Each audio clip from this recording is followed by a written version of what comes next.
noon na tinigilan ko na simula nung nagkaanak na ako. Pero nagbabalik. Oops! Okay, so ito na naman, merong mga adjustment na naman din ako, no? Sa oras, sa pag-alis dito. So, ang dami ko natutunan along the way. Parang kahit isa lang yung ano ko, sobrang dami natutunan.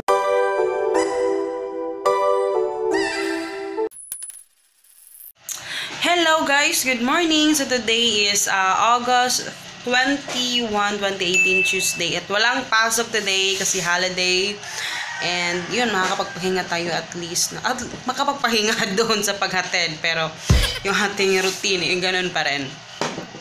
So iba talaga sa pag may, alam nyo guys, kaya saka na siya nag-hello. Pero actually, kaya yung mga special nga mga memories namin guys, hindi ko masyadong binablog kasi nag-iiba yung wala na. Kasi nag-iiba yung ano niya pag may camera. Alam mo yun. Kaya sinasabi sa akin lagi mabitaw kasi bitawan niya yung phone ko pag nakahiga kami nag-uusap. Ayun yung may phone na nakaharap sa amin na yung nagka-camera ako. Ayaw niya. Kaya yung napapansin niyo hindi ako masyadong nagba-vlog pag family talaga or kailangan nag-uusap kami kasi ayaw niya talaga guys. Kaya kanina kanta siya. Nung kinuha ko yung camera para videohan siya, ayaw niya. Pero may depende sa mood niya pag talagang gusto siyang kumanta, binivideohan ko siya. Para gusto ko kasi mabalik-balikan namin kasi may mga video siya noon sa bata pa siya na nababalikan namin talaga. Pero may times talaga na talagang ayaw niyang magpa-video. Iba yung ano niya pag may camera. Pero pag walang camera, iba din. Hindi ko alam sa kanya. Kanina ayaw na naman niya. Kubig.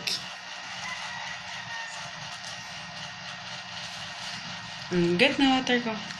So yun ba yung tutupian ko guys. Sigalat na naman. Magkapag ako ng orders ngayon.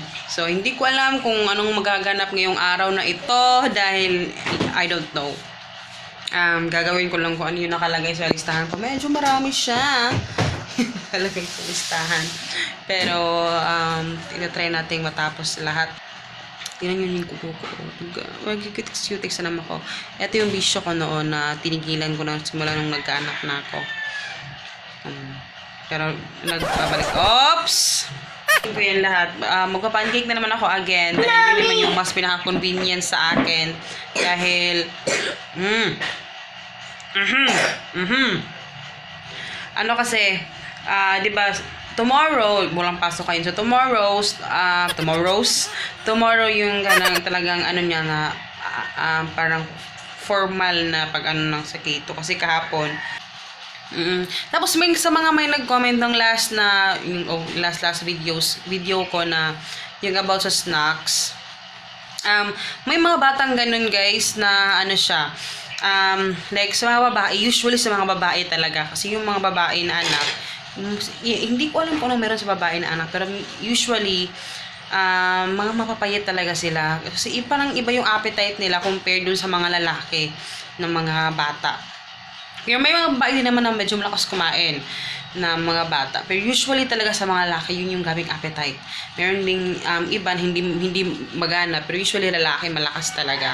So, ganun yung estado ko kay Hagrid, yun yung kanyang ano. Sa mga bata na sa kanya lang talaga, sa tinagal-tagal kong naghanap ng kung paano ko gagawin na makakatipid ako sa pagkain. Kasi hindi din talaga healthy yung biscuits guys. Kasi maniwala kayo sa hindi, napakagastos niyan ng mga biscuits na yan. At alam nyo bang meron ng mga nagkaka-diabetes na bata pa lang. Sa ngayon talagang meron nagkaka-diabetes. Tapos meron ding UTI. Kasi nakaka-UTI din yung mga ganyan, yung mga junk foods, yung mga biscuits sa sobrang tamis. Tapos yung mga Yakult. Okay na naman mag-inom na ganun, at least once a day, twice a day. Pero yung iba kasi sobra na. Diba? So, sabi pa, isa-isa lang yung iniinom. Pero isang araw, isang Yakult, isang Yogo, isang Dutch Mill, diba? Pero isa-isa lang, pero sobrang dami na nun. Diba? So, ganun din yung aking inaano. So, nakapaghanap ako ng, nakakangalay. So, sa tinagal-tagal kong maghanap ng paano ko siya mahahanapan ng solusyon. Kasi si Hagrid talagang kumakain talaga siya, guys. Noon, hindi siya mahilig kumain. Ngayon lang na talagang sobrang hilig niyang kumain na. Tsaka yun din kasi yung napapansin ko sa kanya kasi very observant ako parati talaga sa mga ikinikilos niya, yung mga kung kinakain niya ganito. Kasi si Hagrid kasi sobrang hyper niya, guys.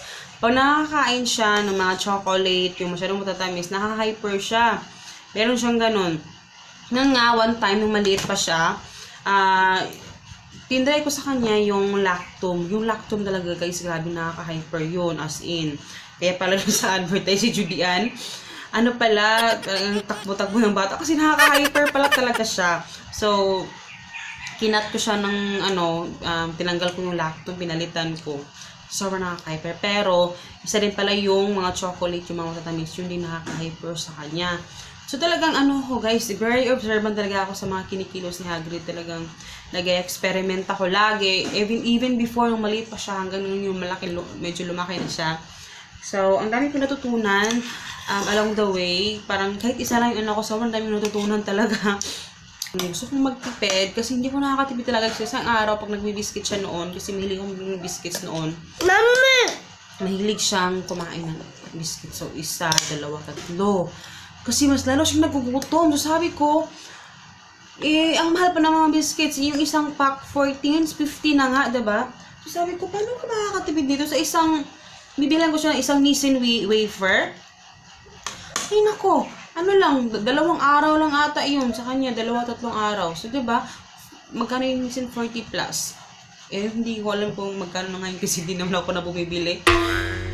Ang mahal, diba? Kung i-imagine ko, my God, kung 1,000 a week lang yung... noon pa naman, hindi pa naman 1,000 a week yun. 750 a week. So, ngayon lang naman na medyo tinastaasan ko lang ng konti. Pero imagine niyo na lang. So, kailangan ko pagkasyahin. So, naghanap. Parang na-master ko. Parang tinagal-tagal na trial and error. Na-master ko na din siya kung paano ko siya titipirin yung 1,000 ngayon. Yun yung nakamap ko. It's either saging or yung mga nakakabusog talaga. As in, nakakabusog. Kung hindi man ako nakakaluto or nakakagawa dito sa bahay, merong mga ng saging sa labas. 10 pesos. Hindi masyadong, masyadong silang pihikan sa pagkain. Merong ganun. Meron din mga batang mahilig kasi kumain, pero hindi tumataba. So, depende yun.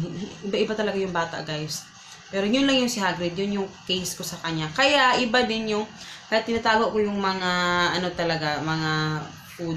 Hindi sa dinideprive ko siya, kundi para din sa kaligtasan niya, para sa kalusugan din niya yun. Kasi, very disciplinarian ako, guys. Sobrang napaka-disciplinarian ko talaga. Pag gusto niyo kumain ng biscuits sa umaga, pag mag-inom siya ng gatas or yung Milo, ganun, bibiscuit siya isa. Alam niyo bang kulang pa sa kanya yung isa? Kaya, yun yung reason na hindi ko siya pinapakain ng biscuits lagi. Like saging, yung isang saging, aabutin pa yan ng mga 1 oras bago pa yung maghanap ng pagkain na i-snacks niya. Hello guys! So yeah, tapos na akong mag-pack ng orders. Ano talaga yung saging? Nagluto kasi ako ng saging. Nagluto ko ng saging. May na siya kasi diba walang pasok ngayon. So bago mag-foam, mag-aaral muna kami. So, eto na lang yung ginagamit ko, guys, na book. Actually, isa to sa mga tinda ko sa Shopee. Kinuha ko na lang, pinagamit ko sa kanya. Kasi, di ba, wala kaming printer. Magpapaprint sana ako nung sa online. Kaso, yun yung mahirap talaga walang printer. Kasi sabi ko kay Papa, gusto kong bumili ng printer. Kasi kailangan talaga namin. Pero, mas mura kasi yung book. Diba? Kasi kung magpapaprint ka talaga, medyo mahal per So, eto na lang book. Kasi eto yung may available ako mga books na ganito. So, good thing na meron ako. Kasi para hindi na ako, ayoko na talagang gumastos pa, guys, hanggang maaari. Kaya minsan na sinusulat ko na lang. Kasi, diba, sinusulatan lang niya, tapos itatapon. So, eto naman, pwede naman i-erase. Yun, marami pang mga books, meron pa nga dito. Meron pa nga sa iba. Sakto na ni, basta mag-cellphone ako. Yun yung ginagawa ko pag gusto niya mag-cellphone. Ayan yung aking inaano. Pero actually, nasa schedule din namin yan. Pero actually, nanonood ako ng CCF, guys. Actually, pangalawang video ko na yan. Nanonood ako kanina habang ako nagpapak ng order. So, actually, pangalawa na yan. Si Pastor Bong Saki. So, eto. Relax-relax lang tayo konti. Hindi natin pwedeng iwan eh. Hello guys, good afternoon. Hindi pa ako nakaligo. At hindi na kami ni Hagrid.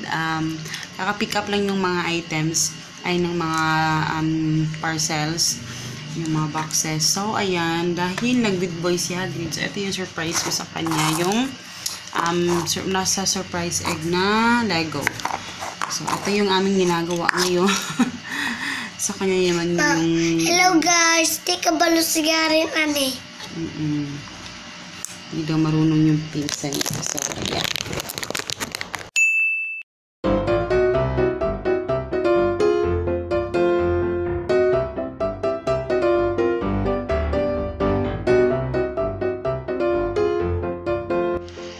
So, ayan na siya guys. Hindi ko alam kung paano siya tapusin.